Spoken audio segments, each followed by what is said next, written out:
स्वागत है सभी श्रोताओं का कोल रेडियो की इस विशेष प्रस्तुति में। मैं हूं मोनालिसा डे और मैं लेकर आई हूं प्रेरणा से भरी श्रृंखला गाथाएं वीरांगनाओं की। ये कहानियां हैं उन नायिकाओं की जिनके बलिदान और साहस की ध्वनि इतिहास के पन्नों में लिखी तो गई है, पर समय की धूल में कहीं दबी रह गई।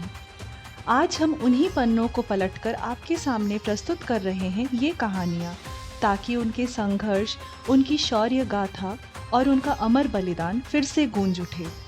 तो आइए ऐसी कहानी से रूबरू होते हैं जहां गोवा की राजकुमारी आगे चल के गुजरात की चालुक्य रानी बनी और युद्ध भूमि में शक्तिशाली मोहम्मद गौरी को पराजित किया।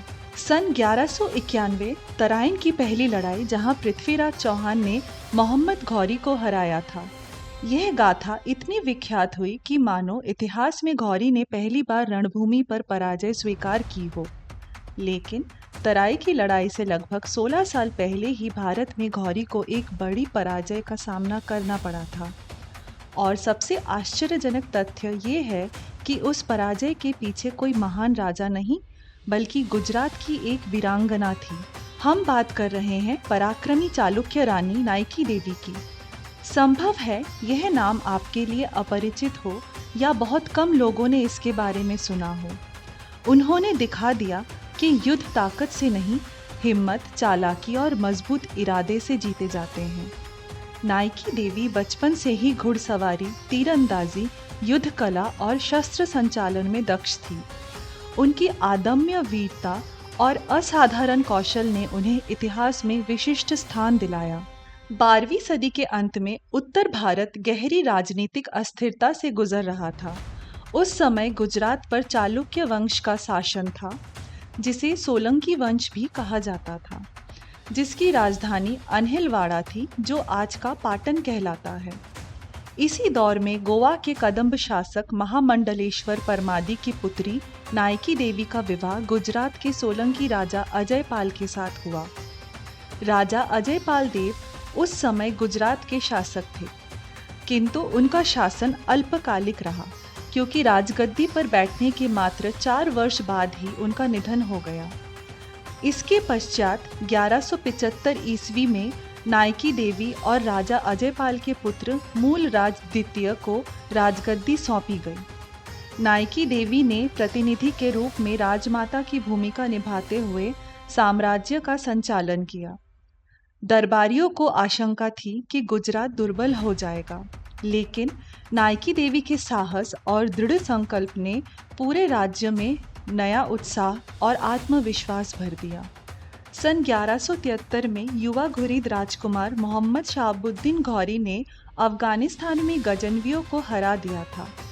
महत्वाकांक्षी शासक होने के कारण उसने वह काम कर दिखाया जो सिकंदर की सेना फारसी, अरब और महमूद गजनी तक नहीं कर पाए थे।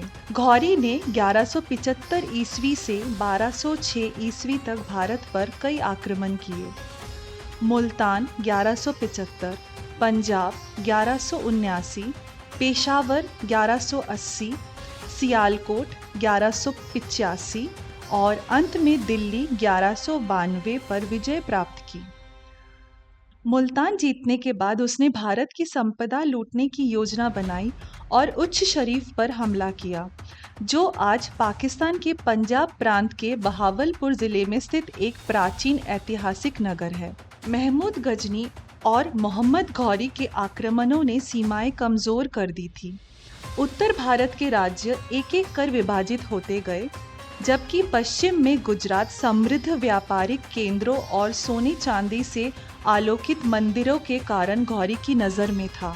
दिलचस्प बात ये थी कि गौरी को यह भ्रम था कि अनहिलवाड़ा पर विजय आसान होगी, क्योंकि उसके सामने केवल एक महिला और एक छोटा बच्चा था।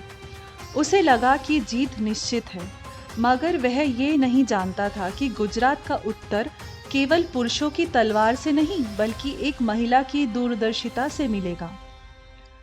गौरी की सेना की खबर से गुजरात में हलचल मच गई। दरबारियों ने समझौते की सलाह दी और युद्ध को खतरनाक बताया, लेकिन रानी नायकी देवी ने दृढ़ता से उत्तर देते हुए कहा कि यह संघर्ष केवल सीमाओं का नहीं, बल्कि आत्मसम्मान और सांस्कृतिक विरासत का है। गुजरात कभी गुलामी स्वीकार नहीं करेगा। पुत्र को गोद में लेकर उन्होंने सैनिकों को संदेश दिया कि आने वाली पीढ़ियों की रक्षा करना ही उनका सबसे बड़ा कर्तव्य है। जब घौरी ने अनिलवाड़ा पर आक्रमण किया, तब नायकी देवी निडर होकर चालुक्य सेना की कमान संभालते हुए सुव्यवस्थित प्रतिरोध की तैयारी में जुट गई। उन्होंने निकटवर्ती राज्यों से सहायता के लिए दूत भेजे और पृथ्वीराज चौहान सहित कई शासकों से गठजोड़ का भी प्रयास किया। हालांकि इन राज्यों ने सहयोग नहीं दिया। उन्हें चालुक्य सामंतों का समर्थन प्राप्त हुआ। उस समय गुजरात और राजस्थान चालुक्य राज्य का हिस्सा थे, जिससे नायकी देवी को आवश्यक सैन्य बल मिला।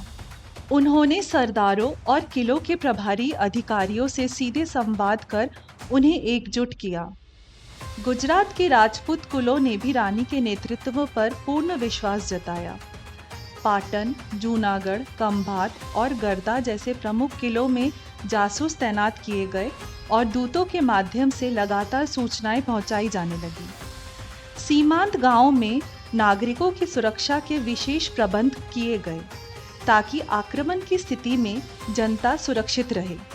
सैनिक शिविरों में रसद की आपूर्ति सुनिश्चित की गई। पुराने हथियारों की मरम्मत और नए शस्त्रों की खरीद भी की गई। नायकी देवी को भलीभांति एहसास था कि उनकी तैयारियां मोहम्मद गौरी को हराने के लिए पर्याप्त नहीं है। इसके लिए उन्होंने सावधानी पूर्वक ऐसी रणनीति बनाई जिससे परिस्थितियां संतुलित हो सके। उन्होंने माउंट आबू की तलहटी में स्थित दुर्गम गदरघट्टा क्षेत्र कसरदार गांव के पास को युद्ध भूमि चुना, जो आधुनिक सिरोही जिला है। गदरघट्टा की संकड़ी पहाड़ी रास्ते गौरी की आक्रमणकारी सेना के लिए अपरिचित थे, जिससे नायकी देवी को बड़ा लाभ मिला और उन्होंने एक ही चाल में संतुलन बना दिया। जब गौरी अपनी सेना के साथ कसरदा पहुंचा, तो वह वीरांगना रानी अपने पुत्र को गोद में लेकर युद्ध भूमि में उतरी और सैनिकों का नेतृत्व करते हुए प्रचंड प्रत्याक्रमण किया।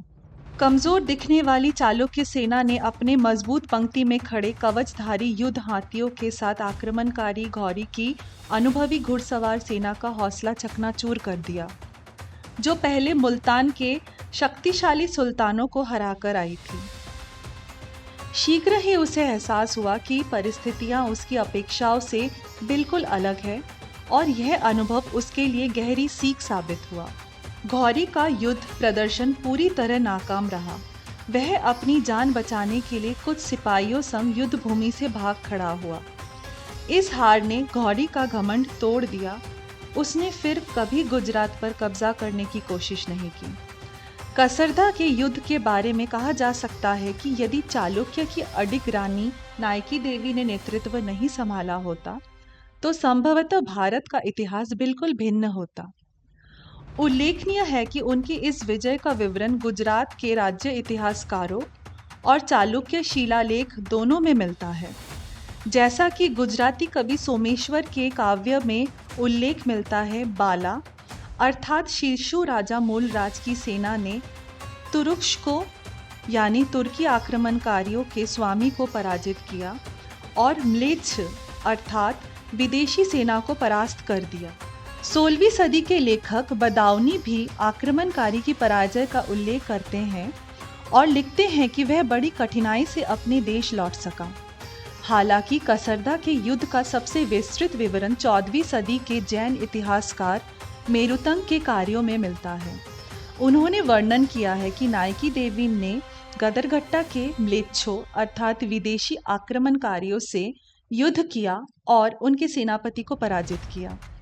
भारतीय इतिहास की सबसे दृढ़ और साहसी महिलाओं में से एक नायकी देवी का अदम्य साहस और अटूट आत्मबल रानी लक्ष्मीबाई, रानी ताराबाई और रानी चेन्नम्मा जैसी महान नायिकाओं के समक्ष है। फिर भी उनकी अद्भुत गाथा और असाधारण नेतृत्व का उल्लेख इतिहास की पुस्तकों में अत्यंत सीमित रूप से मिलता है। गुजरात की लोक कथाओं में नायकी देवी को वीर माँ के नाम से जाना जाता है। जैन ग्रंथ मेरुतंग और कायदारा आज भी इस बात के साक्षी हैं कि पृथ्वीराज से पहले ही नायकी देवी ने इतिहास की धारा मोड़ दी थी उन्होंने साबित किया कि साहस किसी युग या लिंग का मोहताज नहीं होता। नायकी देवी की प्रेरक गाथा हमें ये सिखाती है कि इतिहास की असली नायिका अक्सर पर्दे के पीछे छिपी रहती है। उन्होंने न केवल मोहम्मद गौरी को पराजित किया, बल्कि आने वाली पीढ़ियों के लिए हिम्मत और नेतृत्व की मिसाल कायम की। नायकी देवी की यह प्रेरणादायक गाथा यहीं समाप्त होती है। इतिहास के इन अनसुने पन्नों को जागृत करने का सफर जारी रखें। इसी जज्बे और प्रेरणा के साथ अगली बार फिर मिलेंगे इतिहास की एक और वीर नायिका की कहानी लेकर। तब तक के लिए वीरता को प्रणाम। मैं हूँ मोनालिसा डे और आप सुन रहे थे कोल रेडियो।